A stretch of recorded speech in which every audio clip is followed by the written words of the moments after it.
Good morning, Dubai. Welcome back to the Lovin Dubai show, where we go through the top trending stories that everyone across the country is talking about. Our top story for you today, we are all calling for a ceasefire in Gaza. Next up in our second story of the day. Well, there is apparently, after the ceasefire as well, COP28 proves that fashion can be sustainable. We're also talking about why Dubai's Crown Prince is praising the KHDA. As well, because apparently Dubai school kids rank the smartest in the world in math. And is Selena Gomez in Dubai? We're going to talk about that also. We might only need one gadget for documenting our thrilling adventures in a few years. Iron Man-like contact lenses are being created in Dubai. Yes, and as well, other than all of that, we have a lot of other things, such as the star of Dr. Implant Master reveals that the secret of her dentistry success. It's so wild what she is doing. They've made a show on it by TLC. If you love emotive TV, it's something you're definitely going to watch. We have her later in the show. And also, do stay tuned because we have the world's best scooter rider. His name is Koda. He has just entered the building. We're super excited to get him on the show. But before we get to all of that, today we're celebrating the magic of Gardenville, UAE, the masters of floral artistry. They recently wowed us by transforming our office into a festive wonderland. If you saw our Instagram stories, you will have been in awe. Anyone who comes through our office You're going to is see like, the Christmas wow. tree. I mean, honestly, the Christmas tree is such a big Christmas tree. It's beautiful. It's very decorated, well decorated with the red colors, which honestly they identify with Christmas. And it's a huge tree as well. I think also we just need Santa Claus and it will be completed. Yes. Santa, please come to our office. Yes. But the big thing, and what you can see behind us here, is you can win a fresh Christmas tree. And by the way, nothing beats the smell of a fresh Christmas tree in your home with free delivery and expert setup. Just follow these guys right here, Gardenville_UAE to enter. That's all you need to do. Do not miss your chance. But let me tell you, I promise you, come to our office, please visit and just enjoy the splendor of this tree. I feel like it's wasted on such, it's magical. It is, honestly. You know what? I think we need to have or send a special invitation to Santa Claus and his elves. I think so, since we're doing Secret Santa, but where is he? I know there's a lot of people right now thinking, well, Santa is me, and it's a difficult time. Oh, is it you? Have you set up a tree at home? Yeah, we have, and honestly, it's not as big as the tree that's here. And I mean, honestly, my sister and I just got a very nice, cute tree. We're only 4 people, four people, the member of the family. We're only 4, and we just created a tree that is that fits all of us, and we're only 4. So have you set up? Yeah, we're only 2. Oh my God. But I think if you're here for Christmas, which I'm going to be, it's so nice to just bring that into your home. But I must say, I remember growing up and seeing the tree that we had in our home and thinking it was magical. Yeah. And thinking we have the best tree. Whenever I go to someone else's house, I'll be like, my tree is the best tree. Best because you put effort in it. So once you put effort in anything, you're just going to be like, oh wow, mine is the best. Mine is amazing. No, but I mean, when I was a kid. Yeah. But now when I look at my tree, I'm like, how did my mom make it so special? I think you know it's what I because mean? as well, there's like maybe the family element. Yeah. Oh, that guy's Casey, I think misses her mom. Mom, yeah. She's only away for a few days. Now we come back. Yeah. Fix my tree. Make it. Do you think it's an age thing that like the magic of any festive holiday is because you're just young and it's so magical, the presents under the tree and everything, and you just obviously when you get to your mid-30s, it's kind of a little bit lost maybe. Honestly, I agree with you because it's not only for Christmas, it's as well for all other festive things like Eid, and I hear that from all of my friends as well, no matter what the festive is, right?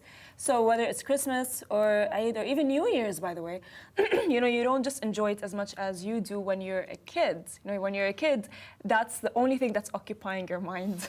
Yeah. So when you're older, it's not the only one. It takes everything. Okay, guys, it is Friday morning and we have so much on the show for you today. We're going to join by, as we said, Koda, the world's best scooter rider. He's in Dubai, also the star of Dr. Implant Master. But before we get to all of that, the top stories across the country today. We are all calling for a ceasefire in Gaza. A tweet from the UAE to the UN's mission account highlights a united front among individuals and nations urging a ceasefire in Gaza. The speech reads, all of the UN agencies, the European Union, President Emmanuel Macron, and along with that, others such as Russia and China, are also causing for the ceasefire. The speech continues, the people, including the Jewish and American communities, especially the younger generations who occupied the Grand Central Station, millions in the streets, all each going the same message, which urgently calls for a ceasefire. And in a rare move by the Secretary General Authority under the Article 99 of the UN Charter to bring matters that may threaten international peace and security to the attention of the Security Council, this morning the SG sent a letter urging the Council to act to avert a humanitarian catastrophe in Gaza with wider implications for the OPT and regional peace and security. The UAE draft resolution has the support of the Arab and OIC group. This is a moral, humanitarian imperative, and we all urge all countries to support all of the Secretary General. We thank the UAE for their efforts, and we are praying for peace in Gaza. We certainly are. Bringing things closer to home, we move on to our next story. So, Dubai school kids ranked the smartest in the world in math. A student assessment in 81 countries evaluating skills in mathematics, science, and reading sees that Dubai private schools ranked the 9th globally in mathematics. In line of that, the Dubai's Crown Prince praised the KHD for their efforts, saying, "We emphasize the quality of education," which significantly contributes to a better quality of life, which of course is so true. Always thinking on that grand scheme of things. I think it's incredible. I've seen maths books graded for 3 and 4 and 5. If any parents out there, please agree with me and don't make me feel like an idiot. It's hard work. It's super hard. I actually got that comment from my dad. I remember I was like young, and he is an engineer, right? And he used to be the one teaching me math. And yes, it was honestly all cries on the table of him teaching me math and me not getting it. But he would say like, "Oh my God, this math is so hard compared to what I have been doing." So please, guys, let us know, what is your favorite subject at school? My favorite subject. Can I tell you a little secret? Yeah. So I used to teach here back in the day, and you would do lessons with kids after school. I'm pretty sure it was allowed. And I remember for a really short period, I would teach KG kids. So that was the subject I knew. But for a short period of time, I was teaching grade 4 or 5, and I would need to teach in maths. I needed to teach myself before even heading. Oh my God, that's actually. It was so hard, so like I even would the say division. You're fine with math. I think honestly, I think you would be fine with math. No, I was terrible. I had to teach myself grade 4 math before actually going to the lesson. The poor kids. I'm sorry to the mom if you ever watched it. Because imagine, like, could you do like, do you remember the rules for the multiplication? Yes. Honestly, maybe we have a calculator now, so I'm not really that. So I depend on the calculator for sure. Do you? No, not at all. Not at all. I mean, if I'm gonna ask you, like, let's say I'll ask you, would you know? Why don't you put me versus Instagram? You can ask a question. Let's see who gets it. Make it like, don't do multiplication or division. Just like either a plus or a minus. Okay. Okay, Instagram, do you think you can beat me in this math quiz? So my question to Casey and to all of the viewers on Instagram is, what is 57 plus 63? Right, let me see. It is, you need to just think. 57 plus 63. Okay, easy. 120. The thing is, I can't even reply. Was that 120? I don't even know. Was that right? Oh. Okay. So guys, it's 110. Modrina went to 130. I said 100. No, it's 120. I didn't hear it, Rich. Perfect, so you got it right. Honestly, I'm so bad at math that if you would tell me a different number, I'd be like, oh yeah, you're right. It's not, I think some brains are just wired differently in so many ways, either creative maths, but also, you know, how empathetic we are, how sympathetic we are, how, you know, there's so many different ways for these wild machines in our head to work. Honestly, I agree. And neither of us, I think, are maths inclined, and that's okay. Yes. Jumping into our next story, we're talking all things fashion at COP. COP28 proves that fashion can be sustainable. For example, models walked the ramp for the first ever fashion show at COP28, showcasing trash to fashion creations that are not only stunning pieces of work and art, but as well are designed to be sustainable. And other than that, keeping it in the goal of promoting climate change and sustainable wear. So would you wear that? 100%. The Yes. photos that we have shared on our main show, which is on Facebook, go and check it out. They look stunning. If only that person could design my wardrobe every day. So the fashion exhibition featured a diverse range of styles from haute couture and cocktail attire to everyday clothing and traditional abayas as well, which I think is a really nice nod to the region. Models, including individuals with different abilities, strutted on a circular runway set beneath the Grand Dome at Al Wasl. It's so amazing to see Al Wasl come to light once again. Unlike typical trash to fashion designs, the show highlighted wearable and inclusive creations suitable for all. They really look spectacular. But if you want, like, if you're gonna wear a piece of, like, let's say art, it's beautiful and everything, but the fact that you know that this is made out of, let's say, I don't know, trash, would you wear it? Yeah, I mean, Yeah. it's going to be cleaned. Of course, yeah, of course it's gonna be clean and all. But yeah, I think you guys will look at the pieces, and they are, as Casey said, beautiful. There's really cool initiatives. We've definitely had a lady on the show, and she goes around to the schools across the UAE and encourages, it's like a platform for anyone interested in sustainability in their like teenagers to create recycle fashion. Yes. And she had some of, back in our old studio, I don't know if anyone remembers this, we had her come in and she showed some of the creations on the show. Wow. And they were so cool. Really? Because you think, imagine like some people have so many ideas and all of the, you know, different bits and bobs you might have lying around at True. home, putting them together to make an outfit. True, and sustainability right now has been honestly the top thing for everyone. And everyone goes like, oh, I'm not going to buy this water bottle because I'm trying to be sustainable, you know, or I'm not going to do this because I'm sustainable and all of these things. So good on us and good on this generation for creating all of these things. True, it does make you think, and I think there's definitely more of a conversation around fast fashion and less.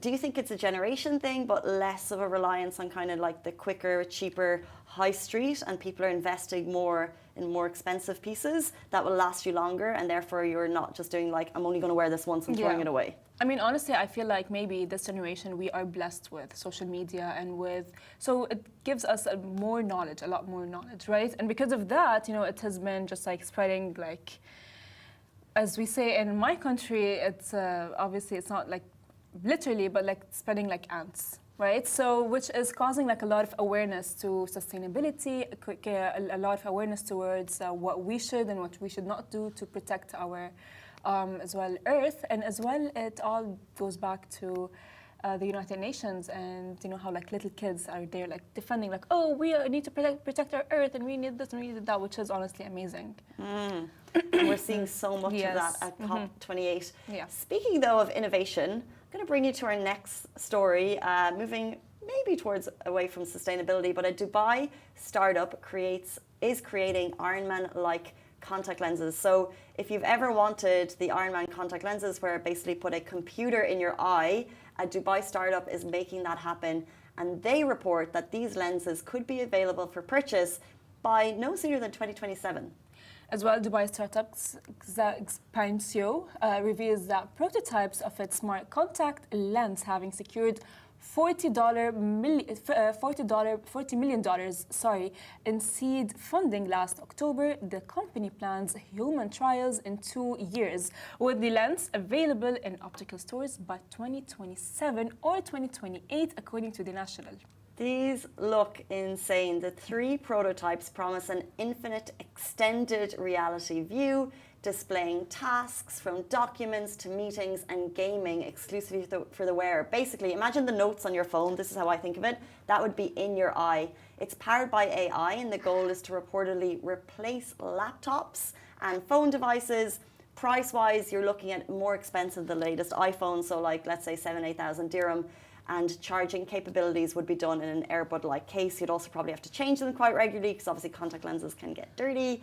But how cool, right? I mean, honestly, thinking about it, it's the coolest thing ever because, like, as you said, imagine like having this contact lens and just like, oh, chick, I took a picture, or I took whatever I want and everything is perfect. But would you wear it? I wouldn't be the first person to test them, but then Yeah. contact lenses are so they're so user friendly. I Yeah. use them for years, and they're easy to pop in and out. So I guess I wouldn't mind testing them. However, we're obsessed with our phones and they're in our hands. There's Yeah. something so this is like first case scenario, but I guess the reality is they probably want something that's in your eye when you wake up Yeah. and fall asleep. And the reality of just being able to wake up in the middle of the night and having the opportunity of getting information to your brain directly, you would never sleep. Actually, maybe they're turning us into robots. I was just thinking, like, you know, like having like a contact lens and that, just like, you know, it's crazy. It's the first level, and Yeah. I don't know if I want us to be that advanced that Yeah. I have so much access all the time. You know, I think we all sometimes maybe struggle going to sleep at night, and they give you tips like, oh, leave your phone in the other room. If it's in your eye, and that is a habit that we all create, it's just too close. Like, bring us back 100%. to the day where we just have a phone, Yeah. it makes calls, it sends texts, you send those little gifts, cute messages to each other, and that's it. Even Take me without back a to those phone. days. I want to go back to the old days because I keep on all the time hearing my family talking about it and just go like, and I just think in my head like, wow, they just lived life very naturally, it was very simple, it was very easy. If you could go back to the old days, but Yeah. you had just one app or one functionality of a phone that you want to bring to the present day. So you've nothing else but this Yeah. one function or app. What would it be? Wow, that's a very good question, guys. Casey is going fire with her questions. An app, I would say honestly, maybe.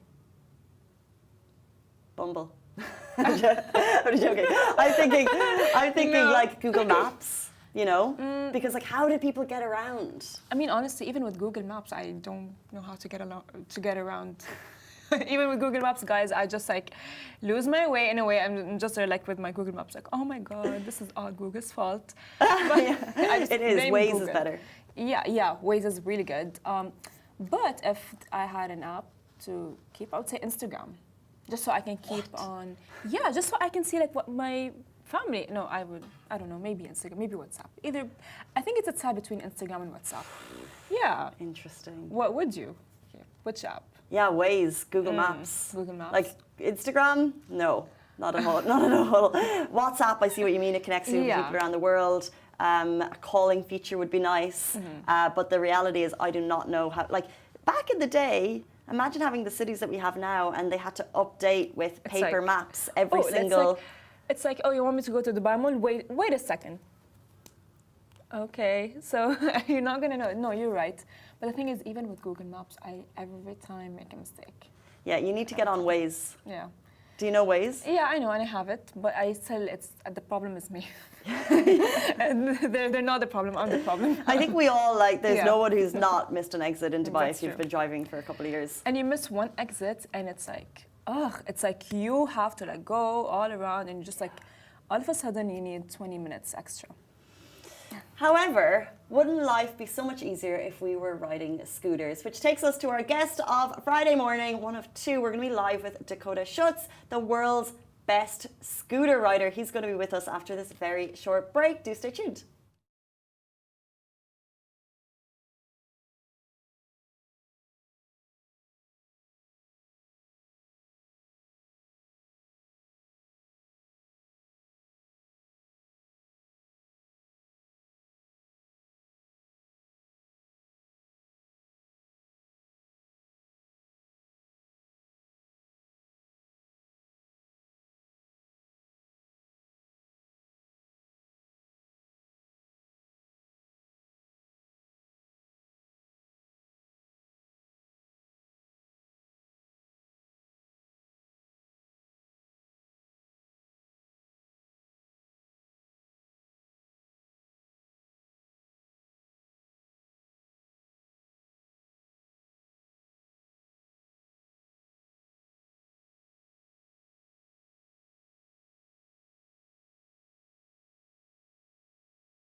Hey guys, welcome back to the Lovin Dubai show, nicknamed The Machine. We've got the #1 scooter rider in the world joining us on the show right now. Welcome to the show, Coda Schutz. Thank you so much for being here. Thanks for having me. Not at all. We're decided to have you on the show. I mean, honestly, I'm excited myself because I just don't know how to scooter. Yeah. Yes. Yet. Well, that's the key operative word. So, Yes. how does one become the world's best scooter rider? I mean, so scooter rider in terms of like there's freestyle scootering and now electric scootering. So I'm 4-time world champion in freestyle scootering. And so it's a series of contests, which is eventually leading to a world championship. It's at a skate park. You do a 1-minute run of the best tricks, and whoever's judged the best of that day is world champion. So. Take us back. That's a great summary. Take us back to like the very beginning. Were you always into scooters? Were your family? When did you actually start, and when did you know you were good?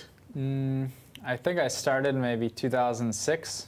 I grew up in California, so I was always at the skate park or the beach doing something active. And me and my brother used to go to the skate park like once a week on everything, like rollerblades, skateboard, whatever we could find. And then we saw one kid one day on a scooter just doing a bunch of random, not impressive tricks because they didn't exist then, but just something that interests me and my brother. And then we found this kid and started being friends with him, got our scooters, started learning tricks, and then YouTube came out. And then we would post videos and other people would post videos, and then we would make tricks, other people would make tricks. So it's cool because when I got into the sport, there was no sport. So we like got to create it along the way, and now I'm pretty sure it's the most popular action sport anywhere in the world. Amazing. So cool. As well, I want to ask you actually, how do you start? I mean, honestly, for me, because I don't know how to scoot, and I was meaning the electric one. So Yeah. you know, since you know, like without not the electric one, Yeah. the one that's like the regular scooter, which by the way, my cousin as well loves scootering. So how do you prepare yourself? Because like you don't just go out on the scooter and just know how to balance and. I think do all the these number one tricks. thing in any sport is learning how to balance. Like, Yeah. So if I had a 3-4-year-old kid, I would put them on a 3-wheeled scooter, you know, like the little ones you see at the schools and all. Like this is #1 easiest way to teach them how to control the scooter or whatever it is. And then you put them on a balance bike or something like where they can touch their feet and kind of figure out where the balance is. And then you could go anything, scooter, bike, skateboard, because it's all the same balance. But it's really, as long as you can know where your center of gravity is and you're not going to like go around a turn the wrong way. But if you just take it slow and spend some time like consciously thinking about what to do, it's not so hard. I mean, honestly, that seems really, really, really cool. I mean, honestly, because personally, you know, I have like issues with balance. Yeah. So even like if I use like the electric one, I just bump into something. Yeah. So as well, you know, honestly, as a kid, I loved the Ellen Show, and we've been there. Yeah. How was your experience with Ellen and the Ellen Show as well? Yeah, Ellen and the whole team's really welcoming and nice, and they built me a whole skate park in the back for the day. So. Oh, I'm so sorry we didn't build you a skate park here. There's a ramp, you know. No, but they're really welcoming, and I got to do a lot of cool TV shows like it, and they're always amazing people, and it's cool to be on such a platform to promote my sport and inspire people. Amazing. Now, as well, I want to ask that what actually, you know, why did you come to Dubai, and what brings you here? Dubai, I came the first trip in like 2018 or 19, and I had opportunity to bring the first electric rental scooter company here, and I did that, and it's still operational. And then I made a lot of friends here, and before I was spending a lot of time in Europe and everywhere, and Dubai is easy for me to travel because I go to Asia a lot, I go to Europe a lot, and so it's very central, and it's the most safe place, most convenient place. So for me, Dubai, it's one of the best places to live. Amazing. Interesting. I want to ask that maybe back when you were a teenager, more than now, but obviously like there's going to be bruises, there's going to be bumps along the way. You must have been coming home to your parents with like some injuries. Were there any injuries along the way, and how did you kind of like overcome kind of any challenges, like the difficult tricks that you were trying to face yourself on? Yeah, so for me, anything I'm trying to accomplish is like set the goal, like become the best scooter rider, best whatever, and then work backwards. And so like whatever is necessary to get to this goal is the path. Like whatever happens on the way there, that's just like a little bit of things you have to work with, but for sure injuries, like I broke a lot of things. My knees are not the best, but they work. Concussions. But in general, like as long as you have the end goal and you're persistent and that's what you want, there's like you just gotta figure out the little steps every day to get there. And like you have to also have the attitude of like, if this is yourself at the end, what decision would this person make today? Ooh, instead of just like I'm me now, like what is 10-year Coda deciding? So that's how I usually work in like a decade mindset rather than like tomorrow or next year. That's amazing. It's actually very, I think we should maybe use this mindset as well here. Amazing. That's actually really cool. But do you think that, like all of these injuries that you've had, by the way, you as well mentioned that you've had concussions, which is very dangerous. Do you think it's worth it? Because you might lose your life, right? Yeah, I mean, but otherwise I'd be pretty bored. Like, I don't know. Like, every day I get to do what I love, whether that's riding a scooter or painting or doing something crazy, and that's the only life I know and enjoy. So for me to give that up and be bored doing something else, it's not worth it. And like, I'm not really that afraid of, I don't know, I guess you'd say death. Like, it doesn't even phase, like the consequence of like you going to learn something like a new trick or new business or something, like the consequences are minimal because you just see the success and you calculate it accordingly. Of course, there could be this that could go wrong, this doesn't work, but I'm looking at the end goal, not the little minor things that happen. That's a good positive way to look at things, honestly, which is very cool. I think maybe I've heard the same thing, by the way, as well, because my cousin as well does, have a scooter and like as well, and he comes back home to my uncle with a lot of bruises on his knees and his legs, and my uncle goes like, "Why are you doing this to yourself?" And he goes like, "Oh, I'm not doing this to myself. I'm having fun." Yeah. So it's actually honestly amazing to even see someone with the same mentality and the same mindset. But it's also like if you don't grow up at a skate park, you don't really understand the skate park life. Because for example, I'm getting to build a lot of skate parks for like governments in Middle East, and they like that a skate park provides a safe place for people to have fun. And like imagine, you could be 3 years old and have a 50-year-old and have a 40-year-old. Nobody speaks English. They're all in the same environment, having fun safely, and like that doesn't exist in another concept. And so it's pretty rare that people don't think about. Talk to us about bringing e-scooter here to Dubai and the race that's coming up. Like, what will we see on the streets? Is this something that we can go and support? And is it going to be an annual thing? What's it going to look like? Yeah, so Dubai Sports Council and the Federation of Micromobility and Sport brought this race to Dubai. And I've been able to be involved for a long time in developing it and helping it grow. It's such a cool idea because everybody knows scootering. Like whether you're a kid, you were on a 3-wheeled, or me freestyle scootering, and now everybody has electric scooter. Like the amount of just easy understanding of this sport is the best. So Dubai Sports Council is promoting the race, and they're very for micromobility and for sustainability. So this is the year of sustainability for Dubai. So we're ending it off with this event. And it's going to be on D3, December 16th. Everybody can come. It's free. You can show up around 3:30. It's going to go till sunset, so hopefully like 6 p.m. There's going to be 18 racers riding throughout the day around D3. Like the track is through D3. It's not like in the parking lot. So it's going to be pretty crazy. The scooters go around 140 kilometers an hour, so they're pretty quick. You should go, Casey. What? Yeah, they're like a car. Is that a normal scooter on the road? No. It's fully built for racing only. Because I heard Fade Fit is going to have a team there, and then I was like, could Lovin Dubai have a team there? Like, is it a thing that? But do you need to be a professional? How do you get involved? So the team owners. Kilometers an hour. Yeah, team owners are they're sponsoring the teams for either a season or a race. And then they're not racing. Like Chris is not racing. He's just gonna be like, go everybody. But I was planning to be there too, right? Okay. Yeah, but in general, we have 18 of the best riders coming, and then there's 3 riders per team, and they'll compete head to head until there's a winner at the end. Amazing. I love how this city makes this type of stuff happen, because you can just envision how cool it's going to be. So we wish you the best of luck. I'm sure you're going to be racing on the day. Yep, I'll be racing. Before you leave us, we want to play a quick game with you. What gives Coda the ick? So if you don't like it, you hit the buzzer, and if you like it, you tell us why. Okay. Go for it. Do you want to try the buzzer? We need to make sure it works. Got it. She's good. Yeah, I've tested it before he comes, and I was like, oh, wow, that's very cool. Okay, so.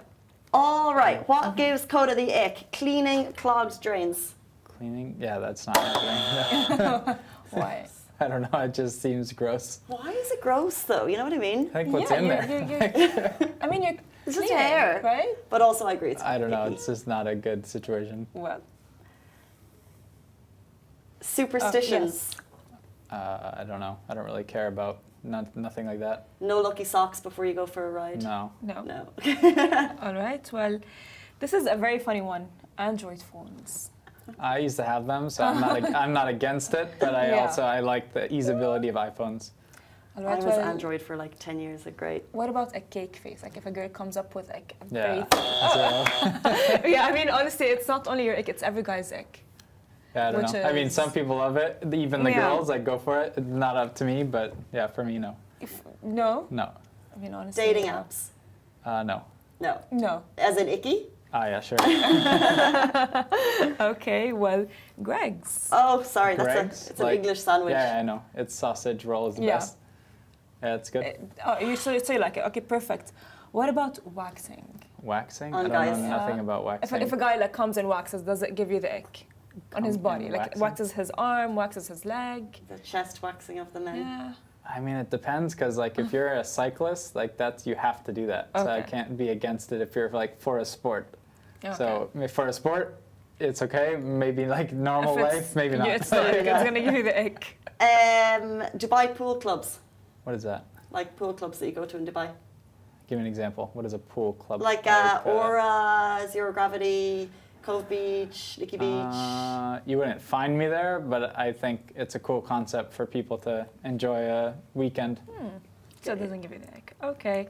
What about the skull tattoos? If like let's say like a girl or a guy comes and they have like a tattoo that's a skull.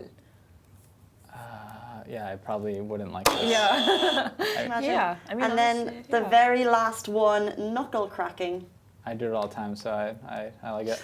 I don't know why it's cool, and it's not really like as bad as people say, but it's just enjoying. Like, I don't know. There's Okay. something satisfying about it. Yeah. But I know that when we do it in our office, Amy, our colleague, she just freaks out. She's Yeah. like, I can't do it. It's actually really bad for you as well. They say that's what you say, but like doctors, it's just it's just like a gas in between your knuckles, Yeah. and every time you do it, it just releases the gas. The gas. Okay. Like it doesn't get bigger. Like these are just your knuckles. Our bodies are so got wild. it. Yeah. Well, thank you so much for telling you're us your welcome. Thank ickiness. Coda is going to be racing in Dubai Design District on Yep. December 16th. 16th, and we can get out and support, wave our Yep, flags. it's free. Everybody can come support, see some racing, and see the scooters. It's going to be really cool. At 140 kilometers an hour. It's blown my Wow. mind. Guys, moving on to our next interview. Thank you so much, Coda, for being here. Thank We're going to you. be joined by the star of Dr. Implant Master, revealing her secrets behind dentistry success. Again, thank you so much. Yep. Thank you. Guys, enjoy the next interview.